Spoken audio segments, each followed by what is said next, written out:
Welcome to the Economic Rockstar Podcast with your host, Frank Conway, connecting brilliant minds in economics and finance.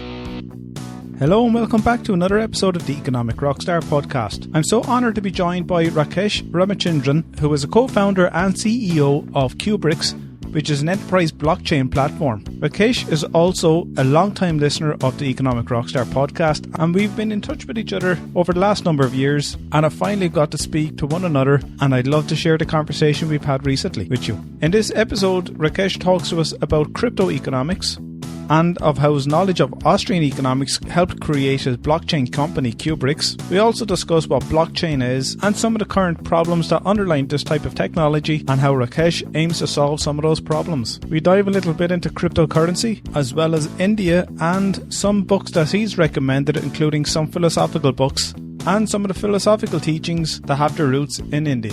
You can check out all the resources, books and links mentioned in this episode over on the show notes page at economicrockstar.com/Rakesh, Rakesh. And again, I'd love if you could continue to support the podcast, and if you haven't done so already, why not subscribe to Economic Rockstar on Apple Podcasts or any other platform in which you prefer to listen to the podcast. And if you'd like to become a supporter of the podcast or have your name featured in any future episode, why not check out patreon.com/Economic Rockstar to learn more. Thanks for listening and enjoy this conversation with Rakesh Ramachandran. So some of the things recently that the Bitcoin is coming down, it's actually getting more stable if you look at it. Lesser people are, speculating on it, right? So lesser the speculation, there is a more stability. More stability means there is an incentive for people to start using it as a real transaction currency. So we have a popular saying in India. In US, for every 10 investors, there is one startup. And in India, for every one investor, there are 10 startups. Hello, Rakesh. Hi, Frank. How are you? Is it clear for you? Yeah, I'm good. Yeah, it's good on this side anyway, Rakesh. I'm doing good. It's been a long time since we have interacted. Yes, it's been quite a while. I don't know much about blockchain. Okay. And I know you've been in touch recently. Well, when I say recently, quite a while back, saying that you were setting up a blockchain company. Right. I was all kind of ears because of the attention it's got over time in the media has heightened everybody's awareness of that blockchain exists, whether we know it or not, what it is, and we associate it with cryptocurrencies, but it's more to do with that. And I'd love to be able to talk about that and your new company as well, your startup, QBRICS. Sure. And by the way, welcome to the podcast, Rakesh. Okay, I wasn't aware that it will be a podcast, but still. Oh, yeah, you're on it, yeah. Great. Okay, it's kind of really amazing for me to be here in your podcast, because I remember when I started, it was just an idea as a company, and I think when I was speaking to you, I was supposed to be going to a B school, not to be a part of a startup, I guess. Yeah.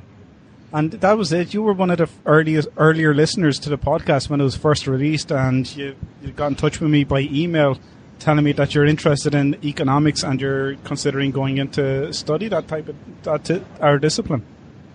Right. And I think the studies that I made, I think especially the Austrian school, which I think you had a podcast long time back, it kind of helped in the way to understand especially the blockchain economics. Yeah. Because we think blockchain is a technology. I think it is actually an economics which is getting played now. And how did that link up with your Austrian? Is it in terms of decentralized currency? If you look at the way it doesn't have any type of government supporting a currency and using blockchain to use that as a platform to have a universal currency that is decentralized? Yes. So if you look at the Austrian school has been very vocal about having the government having a very least role in the economics, because I think it has been one of the more libertarian views of economics that we had in the past. The classical economics is where, interest rate, there is a central organization like a government trying to influence a lot of decision making. Whereas if you look at the Austrian, it's a bit more liberal that way. And private individual and their aspirations are more important. If you look at blockchain, I think the Austrian school is something which will fit more or less perfectly into the blockchain theme. But from what I understand, economics is fundamentally about one principle, which is limited supply. Things are limited in life, right? Yes. And if you look at a blockchain, especially Bitcoin at least, cryptocurrencies, they are limited in supply. You cannot create them as you wish. It is limited. And that's because of whatever was created first can only be mined, and there's a limited supply, unlike where a fiat currency could be printed, more money could be printed and increase the supply of that. Right. So I think that is a very fundamental, at least in the cryptocurrency, that's a very fundamental view we need to have. It works exactly like economics and game theory. Limited supply, and there is demand more than the supply. And that is how the price even comes into the picture. Because of the supply and demand. And we actually saw that play out quite recently with cryptocurrencies. Yes. Now, what has not happened is these cryptocurrencies getting a real value, right? You produce a real value in economics only when you are able to use it for a particular transaction. There is some utility. The utilitarian theory of economics helps us in that. Now, that is something which I think will slowly come in. And as soon as that utility gets established of Bitcoin or any of the cryptocurrencies, the price stability is what will happen. You reckon that will happen once the market matures and more people begin to use it as more products are available to purchase through these cryptocurrencies, and the prices may somewhat stabilize? Yes, but there are two challenges to that particular problem as I see it. One is that in today's cryptocurrency, there is a lot of volatility. So when there is a volatility, you cannot have commercial transactions, right? Because how does the buyer and the seller agree upon certain value of the Bitcoin? Today I say you purchase a pizza for 1 Bitcoin. The moment the transaction is done, by the time it is done, it's like the value has changed, Bitcoin. The volatility is a problem there. So some of the things recently that the Bitcoin is coming down, it's actually getting more stable if you look at it. Lesser people are, speculating on it, right? So lesser the speculation, there is a more stability. More stability means there is an incentive for people to start using it as a real transaction currency. Now, the other problem is a pure technology problem. There is a fragmentation that has happened in the cryptocurrency world. Although from idea it shouldn't have happened, ideal world, but that is what has happened in reality. Because of this fragmentation, if you observe Bitcoin, there are 3 types of Bitcoins. Bitcoin Gold, Bitcoin Classic, and of course the new one. So what I see is that the technology challenge here in terms of scalability, at least for Bitcoin, it has been demonstrated. Today, one transaction takes 1 hour. So the moment that is solved as well, I think scalability will come in. And that is where we will see a lot of changes. And the prices will stabilize, more transactions, utilitarian value will come in. And I do not think that it would be Bitcoin only. There would be at least 2 to 3 more currencies, which would really be the real currencies, cryptocurrencies. Right now there are 1,500, but it will come to at least 3 or 4 in the future. You're in Bangalore now in India, aren't you, Rakesh? Yes. When I first started this podcast, one of the first guests that I've had on it was Naomi Brockwell back in episode number 9. And she goes by the name Bitcoin Girl. And we spoke about Bitcoin. I think this was back in December 2014. And in that, it was more talking about Bitcoin the way you opened up this conversation from an Austrian school of thinking, in that it allows people to make transactions which are, I suppose, private. Also, it allows people to not rely on, obviously, inflation is an impact in that you could look at the volatility, but also that it's a decentralized currency. And the conversation went in a way that we talked about how Bitcoin could be useful for the unbanked population. When there's a large population that does not have access to banking facilities or who cannot make transactions, technology along with Bitcoin has allowed people in the likes of Africa, some parts of Africa, to make those transactions possible and to open up, in a way, a banking system to a larger population who would otherwise not be able to avail of it.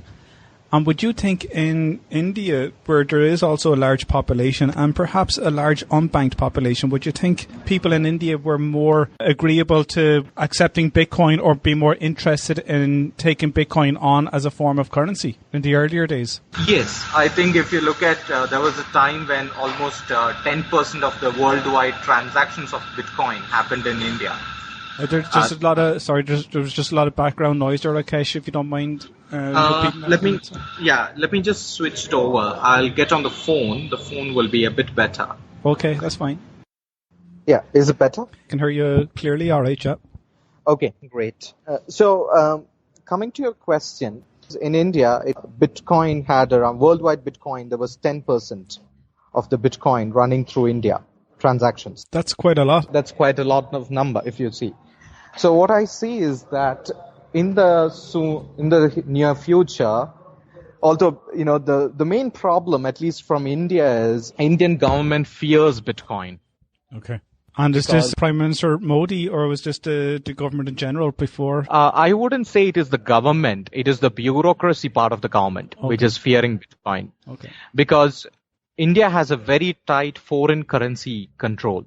We call it as a FEMA, Foreign Exchange Management Act. And it has evolved to actually from the Britishers, the colonizers. That is how that entire team of schemes have come up. It's a legacy. Now, what has happened is through Bitcoin, because the government doesn't have any control, there's a huge problem for them when they look at it from a foreign exchange manipulation way. And of course, there are fears about terrorism funding, etc. But I think it happens even with the traditional fiat currency. Yes. So it is not a problem of Bitcoin or anything.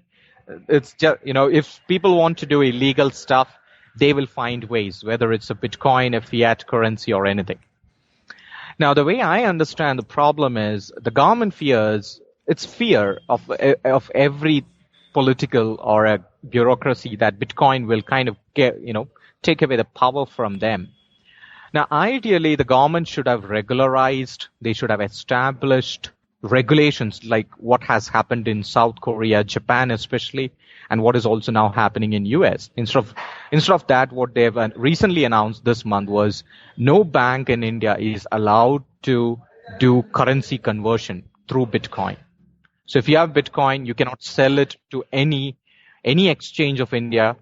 You can't just transact in the economy. Yeah, I can understand why they might do that if they actually fear the currency and protect their own. Right. And they are also, it's quite interesting, they have come up with thinking with a model that they will develop their own currency. Yes. It's kind of and I'm kind of thinking that means the government always have to maintain 51% of the mining.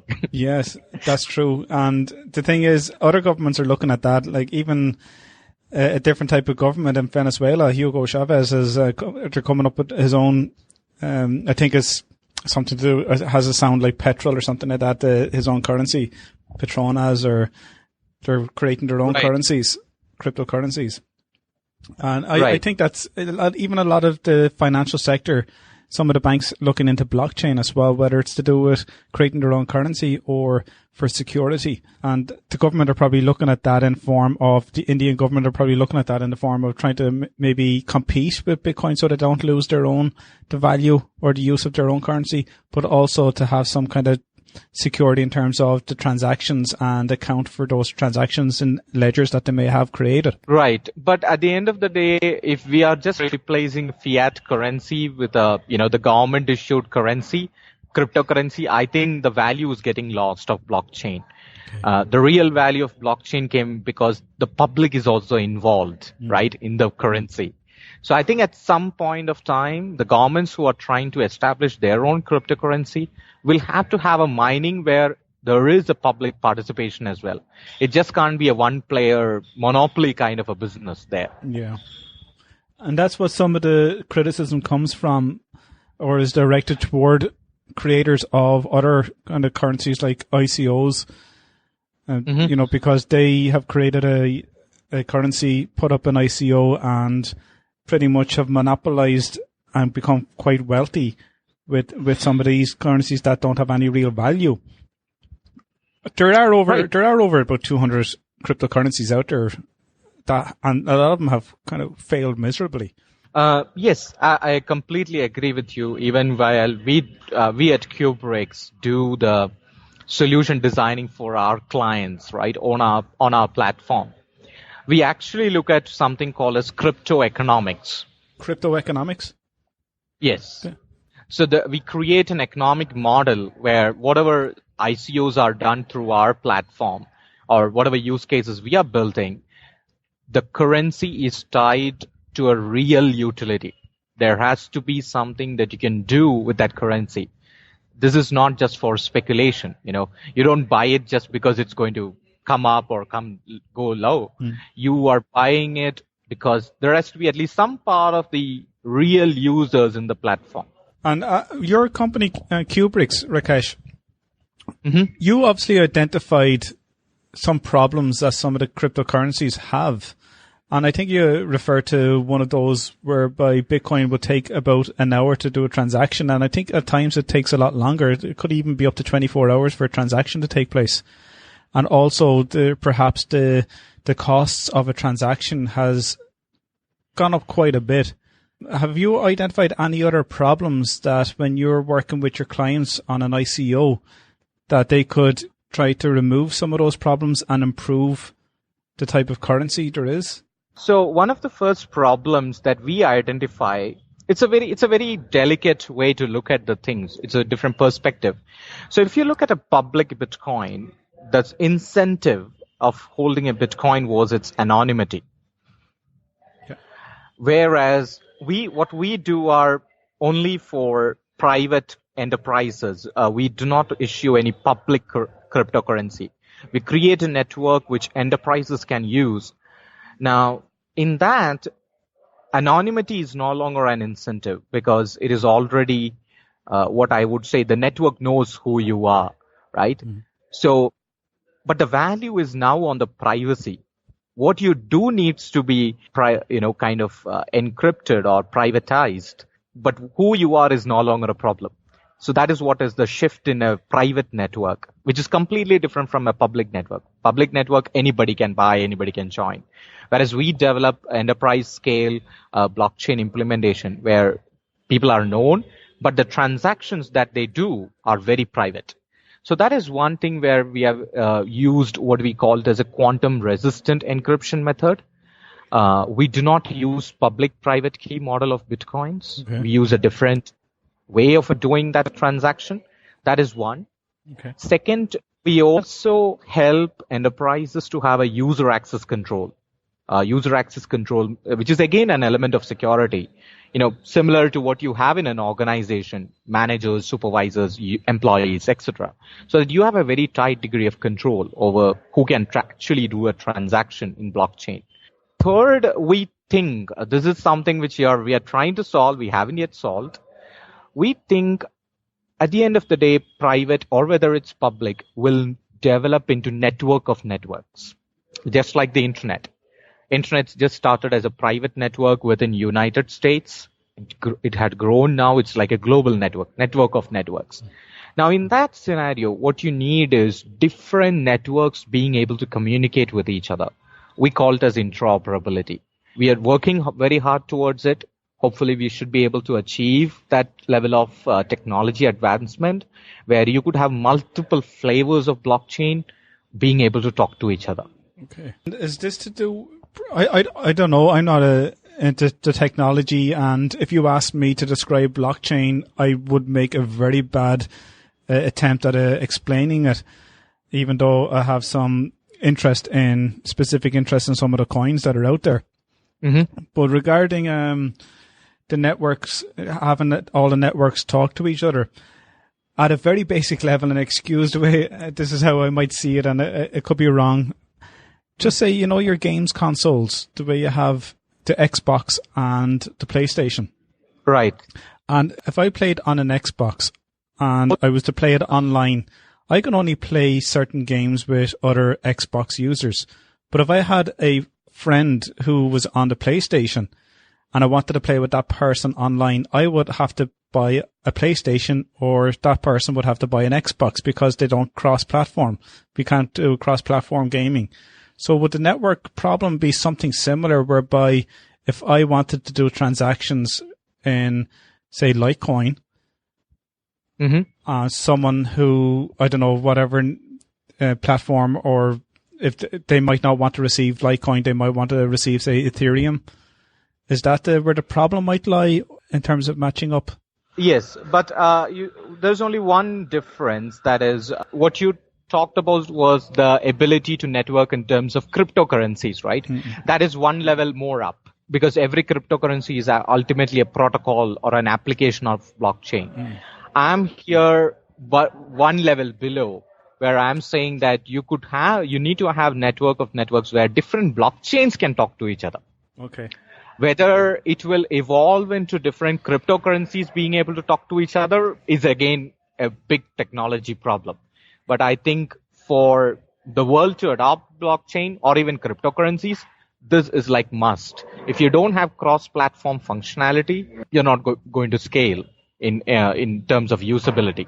I didn't realize there was kind of different networks or different blockchains, and that they're kind of excluded other users of other currencies from making transactions or using a blockchain. So is it just that it's being privatized and kept for a particular group? Or even if you want to explain what a blockchain is, Rakesh, sorry for me to understand exactly where we're going. Sure. I think it's also not because of the technology. It's also due to the hype that we always compare cryptocurrency with the blockchain. Okay. Now, blockchain is purely a database. It is as simple as that. It is a Merkle tree database.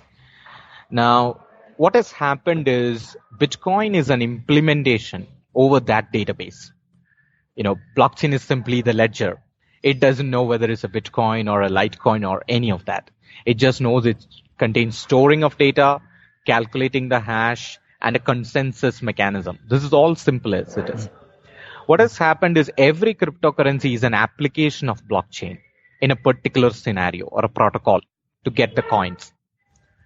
Now, if it's a private group, they need not have a cryptocurrency. It's not essential for them to have a cryptocurrency to use blockchain. Yes. They can just use it as a ledger, a database, which is distributed consensus. So we at QBRICS are focused only on that part, because cryptocurrency world is so fragmented, very diversified. It's very hard for a startup to focus. But so we are directly only looking at that private blockchain part of it. And this is quite useful for companies who want to store their data, because what we're worried about, and again, going back to your readings of Austrian economics, and also, again, in that podcast episode with Naomi Brockwell, where I discussed, or Naomi told me about a lot of the data, private data that JP Morgan had was hacked by outsiders, and a lot of people's private information was gathered, maybe their banking details. So from blockchain perspective, a company like JP Morgan or other companies, even Facebook Story now, may use blockchain or should use blockchain in order to help create a security around that private information. Yes, absolutely. And we at QBRICS are working on that. You might have heard about a European regulation called GDPR, General Data Protection Regulation. So we at QBRICS are going to roll out a fantastic use case where GDPR is done over a blockchain network. So this is directly targeted over companies where they are storing user data and they could be compliant with something like a GDPR. So where the user also has a certain degree of control over his data. Okay. And you referred earlier on about identifying a number of problems, 3 of them.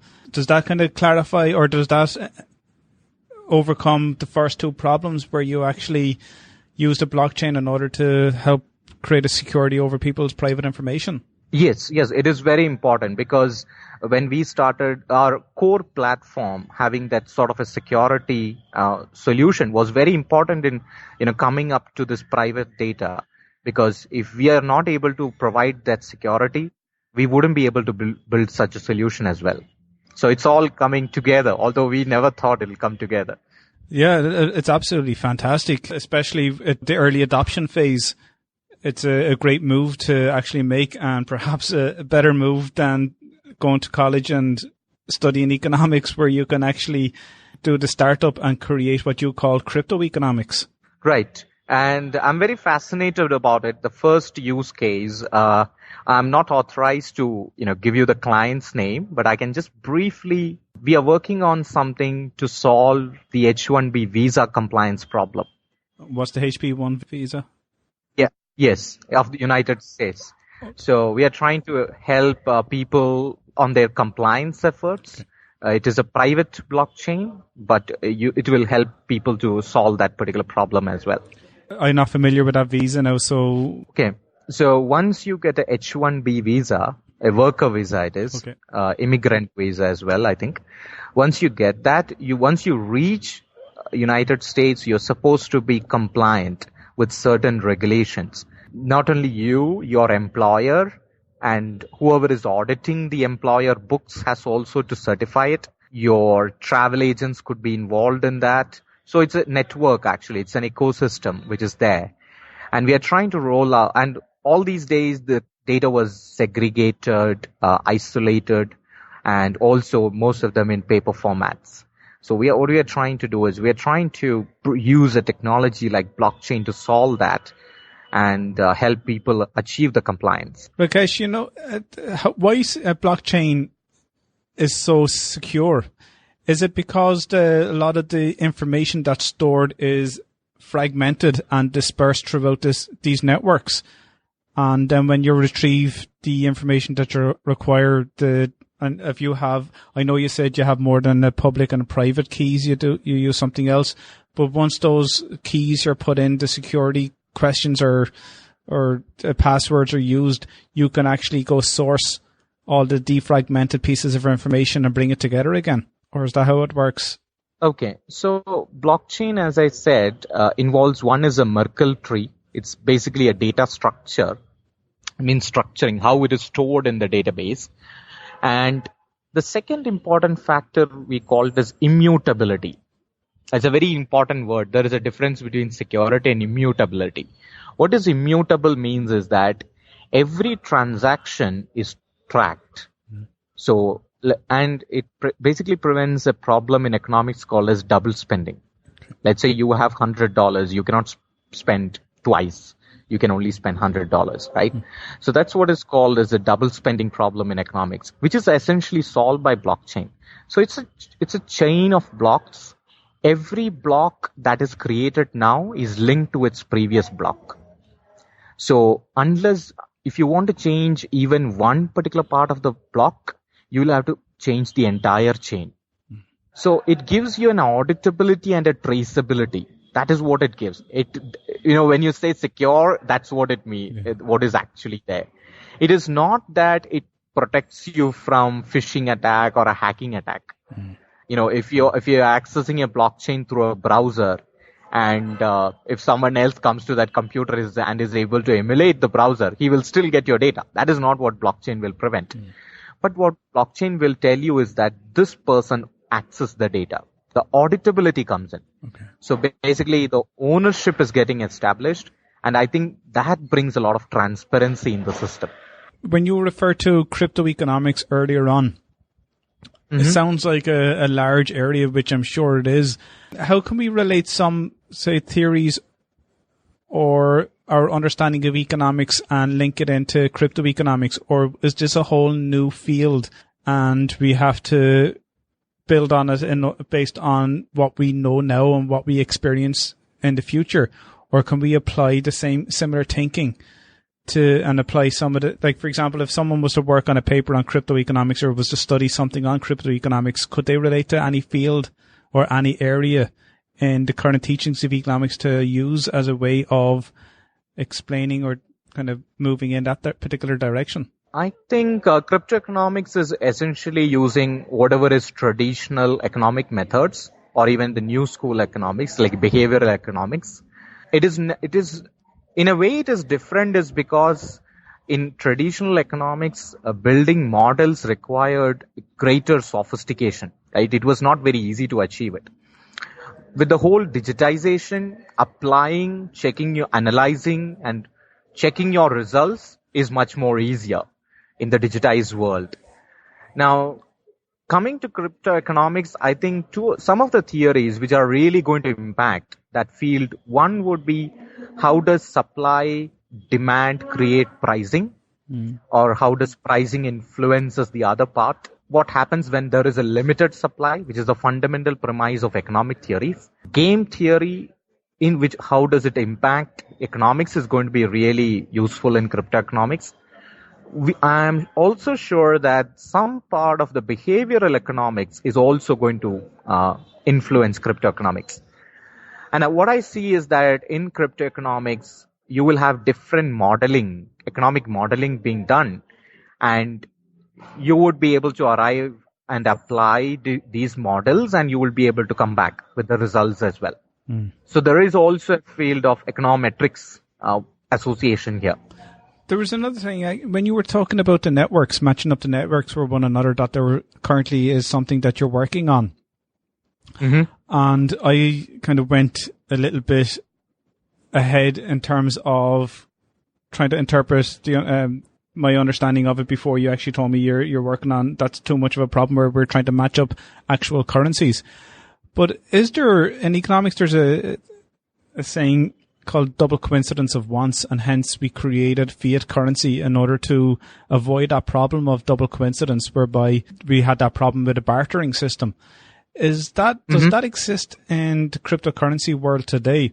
In that if I wanted to buy something from or exchange something to somebody else or swap coins, and that's say if I have Bitcoin Cash, but the other person doesn't want the cash, they want actual Bitcoin, the classic Bitcoin, we'll have to convert that into either a fiat currency for the transaction to occur, or if you want to stay on the network, I have to maybe convert that into Bitcoin in order for the transaction to take place.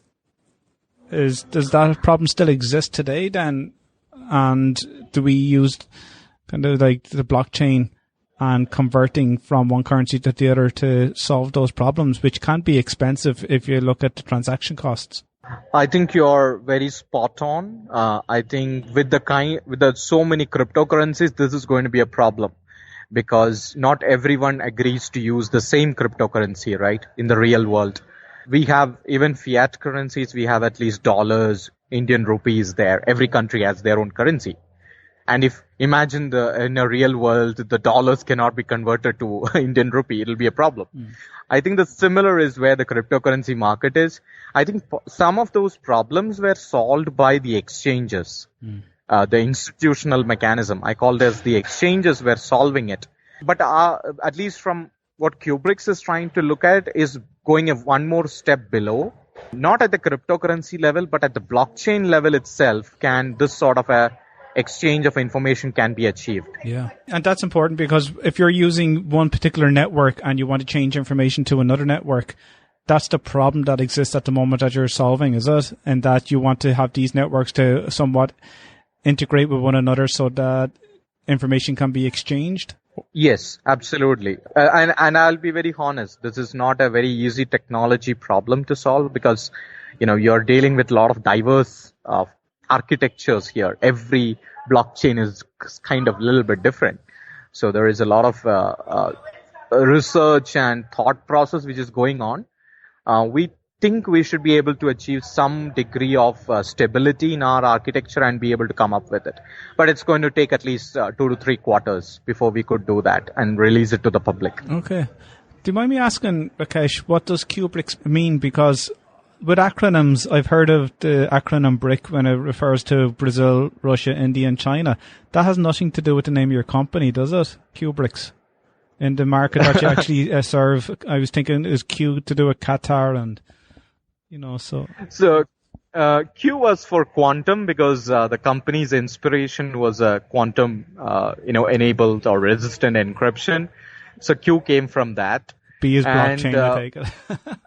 yeah, so BRICS was like the blockchain, BRICS, like the blocks. Yeah. And Oh, also yes. So, and it also has to do with how our team was. When our team was first created, it's very unusual for a startup. We were 100% virtual team, wow. and we covered 3 continents. US, my co-founder was at that time in Dubai, and I was in Bangalore, India. And we had the company created in US. So, and we had even acquisition offers. So we had a joke in the company that, we never met the founders and we might as well sell the company and still never met. That is amazing, isn't it? The magic of technology. Yes, that's kind of how, but we had amazing communication tools to help us bridge the gap of personal interaction. And I think now it is solved to a certain degree. We had founders meeting. For example, my co-founder is now with me in Bangalore, working with me very hard in setting up things. And I still have one of my co-founder in US. So we are a company. We are open 24 hours due to our time zone differences. Yeah. So if I couldn't have spoke to you at this time, maybe I could have spoken to your colleague in the US if the morning time suited better. Yes, absolutely. So it's an amazing way it is formed. I never thought this is how it will be. Rakesh, what's life like in Bangalore? I think it's kind of interesting. Talent-wise, I see amazing people to work with in India. But I think there is a lot of, although there has been recently a lot of encouragement for entrepreneurship in India, but this is not enough. It is nothing compared to what we have in US or any country like Canada or in the European countries. India needs to do a lot, especially on the, removing some of the kind of red tapes that we have to run a company. That's a bit hard still in India. I follow the Economic Times on Facebook. And I've noticed over the last number of years, it seems a lot more positive, whether it's to do with Prime Minister Modi since he began office and his kind of policies to improve the economy or grow the economy even more.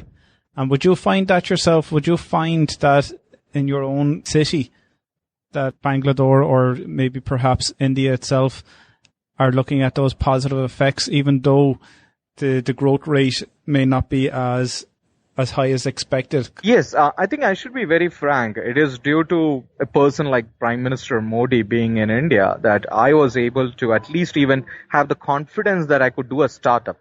I could have the confidence that I need not go to a college for doing my business degree. I could do a startup. That was, in my generation, that was a big fear of doing entrepreneurship, right? You did not have any supporting mechanism. Yeah. So I think at large, the Indian government has been successful in creating that sort of a confidence to start the business. But that is at a government level. You still need a lot of, help in running the business. Starting a business is one thing. Running a business is entirely different as well. I think that is where we need a lot of further help. And it is not just the government and the policies. It is also to do with the mindset of people. It has to do with the way bureaucracy works. It has to do with how banks think about startups, how lenders, investors.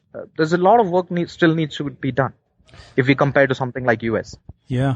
It is a large population. I'm sure with the large population, it may be somewhat difficult to try to instill that confidence and perhaps break down the bureaucracy, as you mentioned.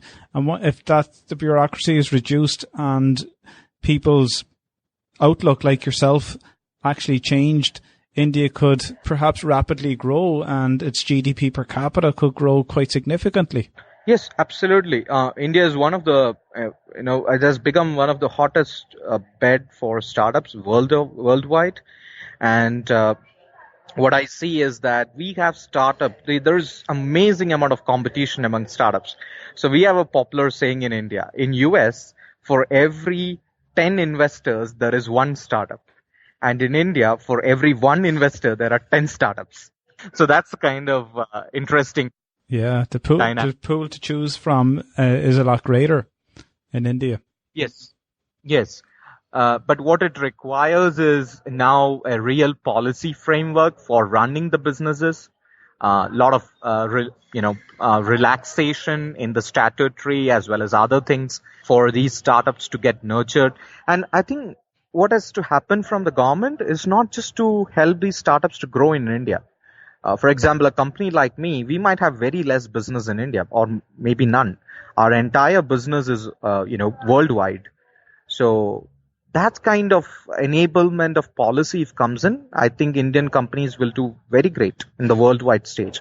Rakesh, when you were considering, after I think you contacted me, I think it might have been about 2014, maybe around 2015, and I think, as far as I can remember, I don't know whether you were looking for advice as to go on and do some study. Mm-hmm. I don't know if that was the case, but what were you considering doing, or where were you considering going? I would say I was just passionate about economics.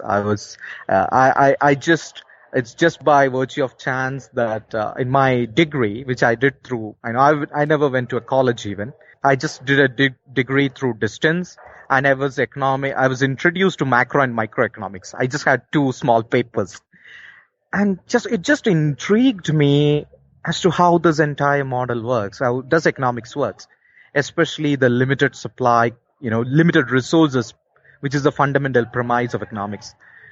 And I started reading all by myself, and that's when I wanted to be in touch with. I was listening to podcasts, and I was really intrigued by the Austrian school, and that's when I wrote to you, and getting more advice as to how I can still keep reading and understand this as a subject. And I should say I've been a bit immature. I've never been into a college or done it academically, but I think in one way I've been lucky because I was able to understand the fundamentals very clearly because I learned it on my own, and I could see it being applied in real world as well. And now in the future, as soon as my startup is stabilized, I think I might be able to go back to school and, meet some interesting people and still maybe do some work on things like crypto economics. Yeah, or you can actually create your own field in that, and you have a startup and you're applying. I'm sure you're going to have a lot of data that you could actually work with. Right. Maybe your time could be wasted. I'm not saying this as to put off going to college, but your time could be wasted going to college, whereby you can gather the knowledge by distance learning and keep building new companies and doing the world a good service. Yes, I do miss going back to a college in one way in life, but I think when I look now, after creating this entrepreneurship journey and almost being just at the age of 30, I've already got done a good company and it's still growing. I think it's kind of satisfactory personally, but yeah, a little bit more academics would be a little bit interesting as well. Rakesh, can I ask you a couple of questions that I typically ask my guests? Do you have a book that you'd like to recommend or something that you enjoyed reading that you'd like to share with us? I think there are 2-3 books which I would recommend. One of the book was which really influenced me, at least philosophically. Now, this is something which helped me to keep the spirit, right? The perseverance going. That was, of course, the classical Indian philosophy book called as Bhagavad Gita. That is one. Okay. Now, coming to economics, I read the Keynes book, The General Theory of Employment, if I'm right. Yes. The title is. Yeah. That is one. And also, I think the first guy, the Alfred, An Inquiry into the Wealth, how nations create wealth, I think. An Inquiry, that's the title of the book, I remember. Okay. I think for a classical economics students, these are 2 great books. And third, I would recommend is the book of Mises. Okay. One of the ultimate book that if anyone wants to read would be Ludwig Wittgenstein's Tractus Logico Philosophicus. That gives you an absolute base in logic and philosophy. You're talking a lot about philosophy, and we know India is a good source of this kind of deep classical philosophical thinking, especially when it comes to mental well-being also. and the practices. I ask a question, I'm going to ask you this question also soon, but a previous guest, when I asked, who would you like to meet if time travel was possible? And she mentioned Rabindranath Tagore. And I've recently read his book, Boyhood Days. I think it's a kind of a small autobiographical book written by Tagore. And I didn't realize the schools that he actually built based on his outlook and philosophical thinking of how children should be schooled. And I'm wondering if you come from that side of the Indian schooling that Tagore has left behind. In a way, yes. Because I was a self-educated person, I had the liberty to study at least almost all the type of Indian philosophies in my it's pure enthusiasm learned, based learning.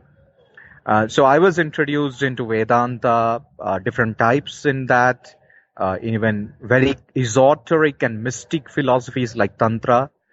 And, I had an entire range of different types of philosophies. So this gives you a very wholesome perspective.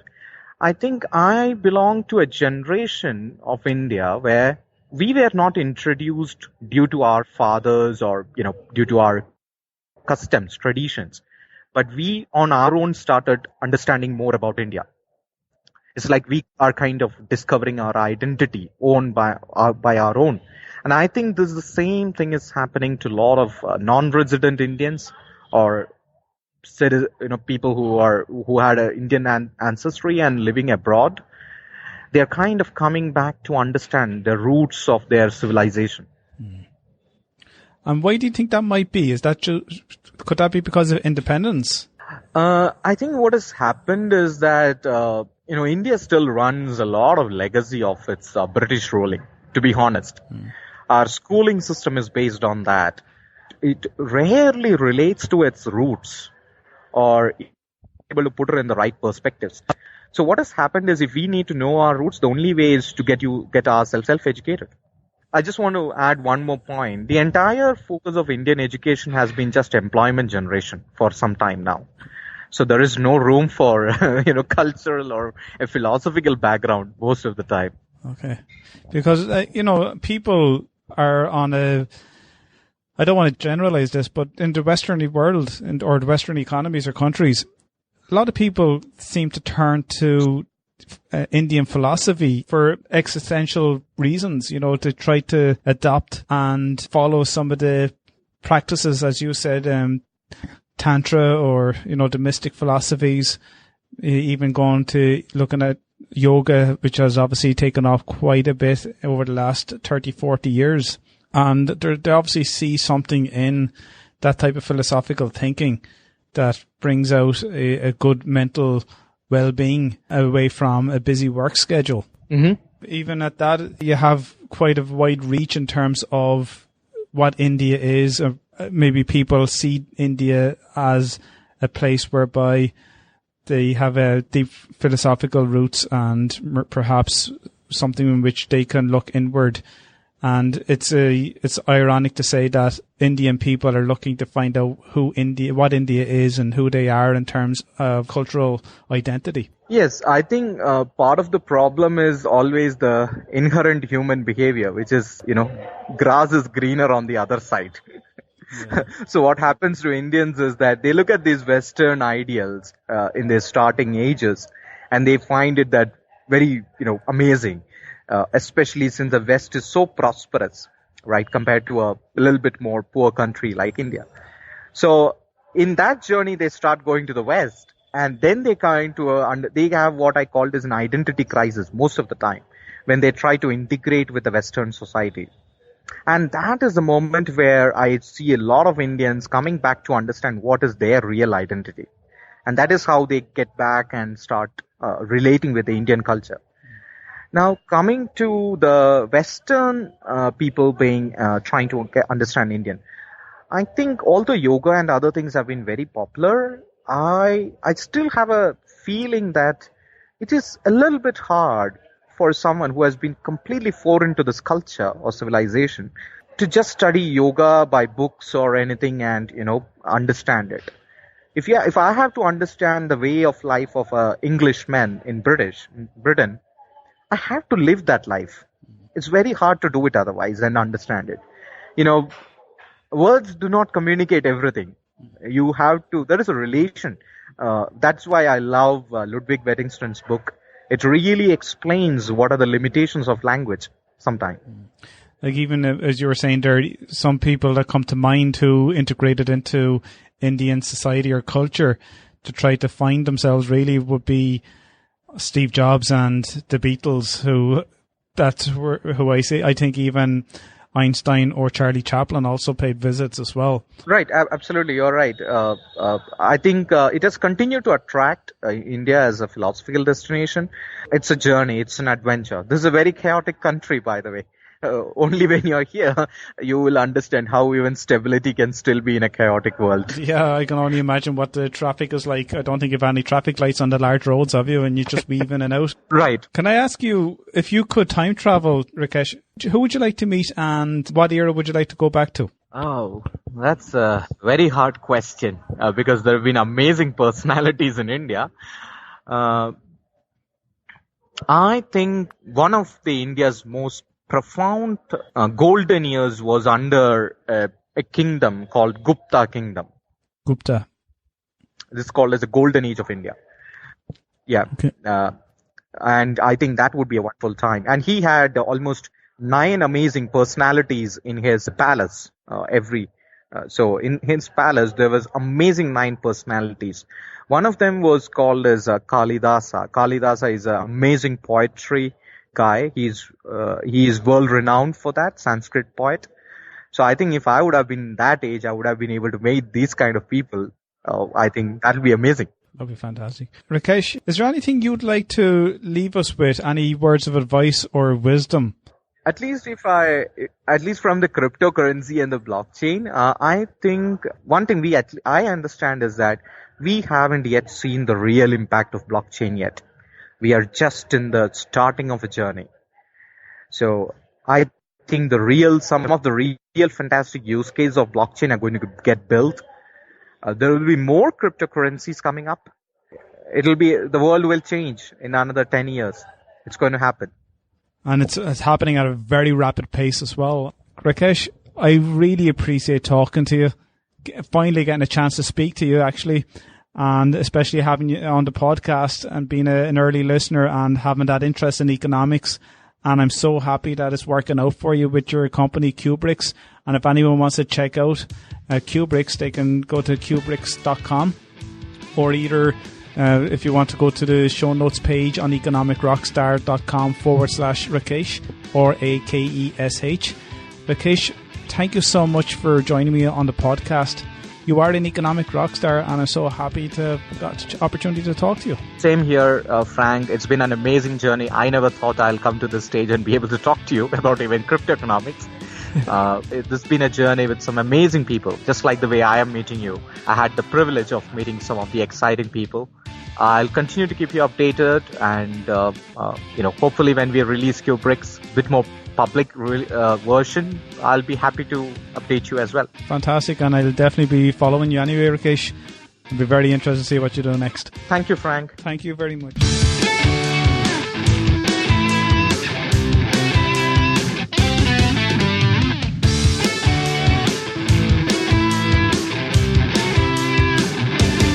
Economic Rockstar is a free podcast that does not exclude anyone from listening as long as they have a device to listen, download or stream. I have many listeners from all parts of the world, and I truly am pleased to know that the Economic Rockstar podcast unites all of you through the common theme of economics. I strive to commit to releasing an episode each week and aim to develop Economic Rockstar into much more than just a podcast. Patreon is a platform that gives you, the listener of the Economic Rockstar podcast, the opportunity to express your appreciation of the show by committing a financial reward for as little as $1 a month. Patreon allows me, the creator of the Economic Rockstar podcast, to be rewarded and paid by you so I can continue with the running costs of the show and to reinvest and expand the podcast into other platforms or mediums in the future. To find out more on how you can help the Economic Rockstar podcast and have your name added to the supporters list on my website, please check out my Patreon page at patreon.com/Economic Rockstar or visit the supporters page on the Economic Rockstar website. If you enjoyed this podcast, why not leave some feedback or comments on the show notes page on economicrockstar.com, where you can also sign up and be a member of the Economic Rockstar community. If you're listening to this episode on iTunes or Stitcher Radio, I would love to have some feedback and for you to leave an honest rating and review, as this will help with the rankings of the show so that more people can find it. If you're listening on the website economicrockstar.com, make sure you check out the back catalogue of all previous episodes and interviews with some amazing professors and authors at economicrockstar.com/podcasts. Thanks for listening, and I really appreciate your loyal support. I know how much you love audio, so why not get a free audiobook with Economic Rockstar today? I've teamed up with audiobooks.com to bring you this amazing offer. Visit audiobooks.com/rockstar to download your free audiobook now.